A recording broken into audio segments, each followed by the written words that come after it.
Act to include elected members under its purview. Without further ado, I would like to invite Dr. J.P. to talk on today's topic, bringing governance to people's doorsteps.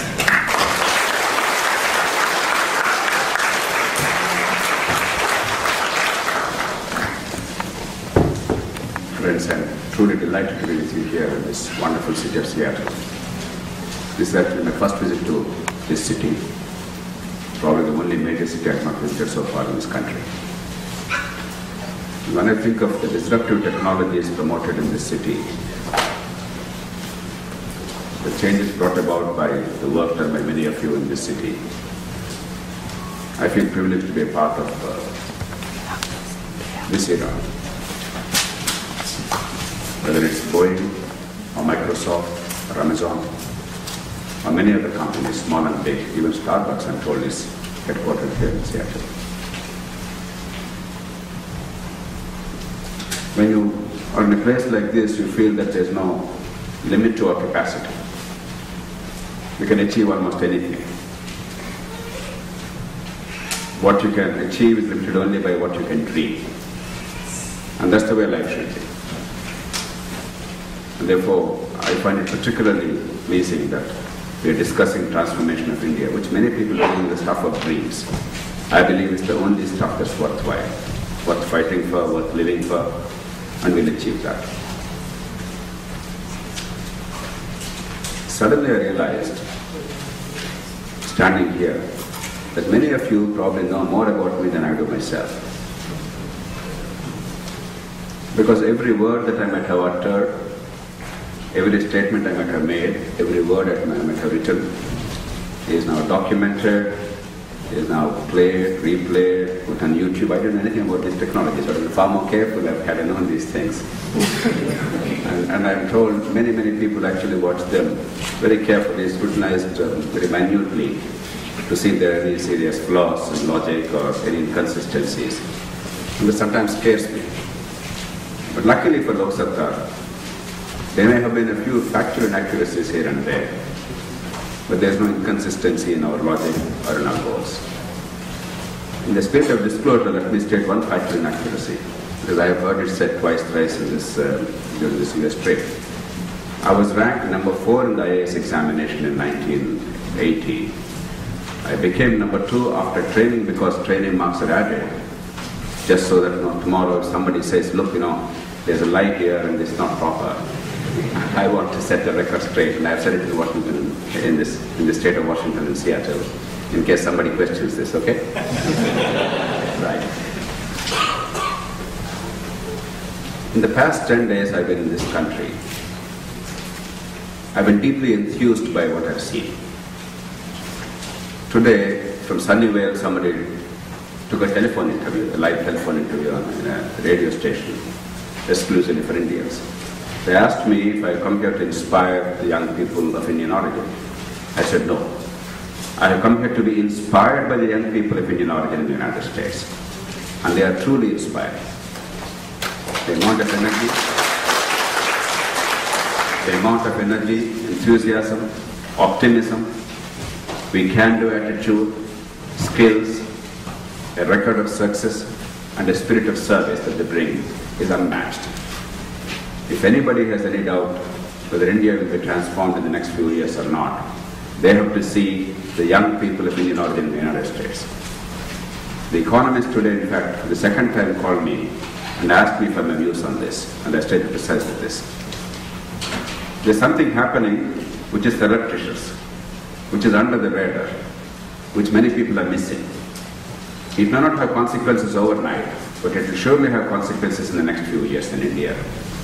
And probably on the world, because what happens to India and in India has consequences to the rest of the world.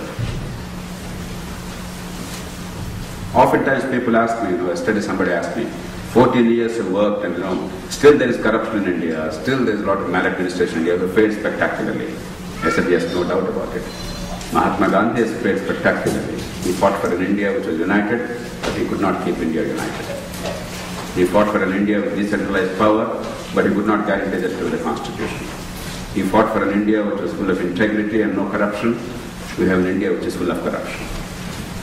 It's not an individual or two, however worthy and well-meaning they are, that will bring about change. It's all of us together that will bring about changes. Technology can be transplanted easily. Today, Anil and I were discussing on our way from the airport. Technology can be transplanted easily. Your software, internet, and the many web-based technologies are a classic example of that. They are very disruptive. I've been reading a book, a 10-year-old book, I forget the author's name. The title is Next. Some of you must remember that, I'm sure. He's talking about how a 14-year-old somewhere near Washington, D.C. has completely flummoxed the Security Exchange Commission of this country and many stockbrokers. How a youngster in Britain has been the pioneer in open source software after this, what is this, GNU?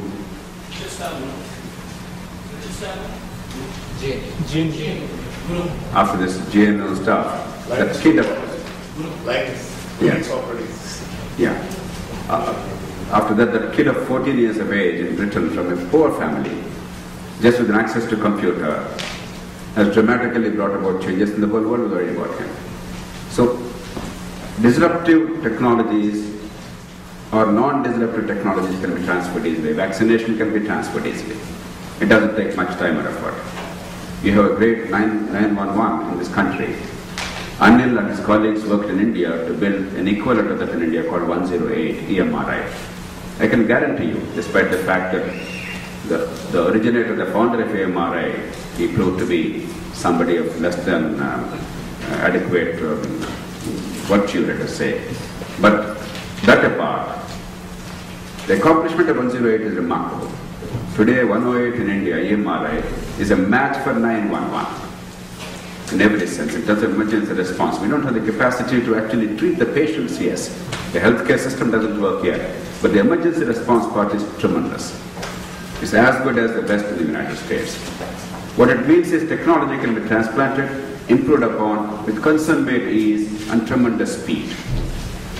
But institutions take time. Practices take time. Healthcare in this country, see how long it has taken to just make one step, to take one little step. Really what happened in the last month was not really a giant step, but just one little step to expand coverage and to try and rationalize costs in the long term to bring costs under some control. That limited objective took how many years? After Johnson's Great Society. That bill was probably 1965, Medicare and Medicaid. And today we are in which year? 2010, 45 years. 45 years it has taken. To take just one more step, even as the rest of the world, in Western Europe and Canada and elsewhere, we have excellent examples of good quality healthcare. The United States spends the highest amount on healthcare in per capita terms, in absolute terms. It spends, as you all know, 1/6 of your GDP. And that comes to about $8,000 per capita, $7,500, $8,000 roughly. The highest in the world.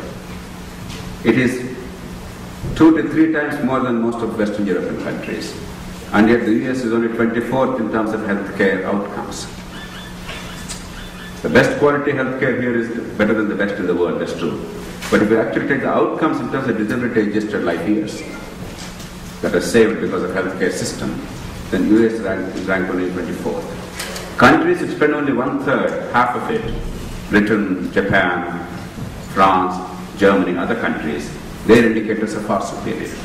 And yet a country as robust as the United States, as sophisticated as the United States, as technologically advanced as the United States, a country with exceptional quality of public discourse is finding it hard to build institutions, improve institutions.